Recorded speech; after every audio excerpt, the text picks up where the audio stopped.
India அல்லது பாரத்லாம் சொல்லக்கூடாது, ஹிந்து ராஷ்டிரா. இதுதான் அவன் அறிவிக்க விரும்புகிற பேர். Name change.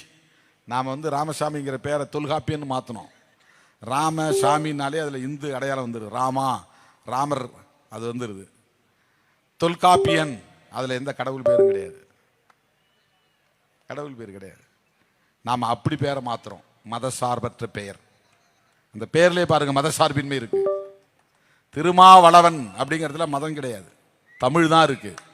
திரு என்றால் மதிப்புக்குரிய, மா என்றால் மிகப்பெரிய, வளவன் என்றால் வளமானவன், வளம் நிறைந்த நாட்டுக்குரியவன். சோழ நாட்டில் வளவன் பேர் வைப்பாங்க, பாண்டிய நாட்டில் செழியன்னு பேர் வைப்பாங்க. ரெண்டும் ஒரே பொருள் தான். செழிப்பானவன் தான் வளமானவன் பேர், வளமானவன் தான் செழிப்பானவன். செழிப்பானவனுக்கு செழியன், வளமானவனுக்கு வளவன். இதில் கடவுள் பேர் எங்கேயா இருக்கா?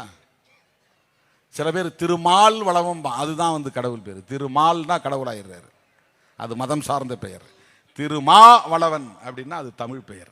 அதில் பெயரிலும் கூட நாம் மதச்சார்பின்மையை கடைபிடிக்கிறோம்.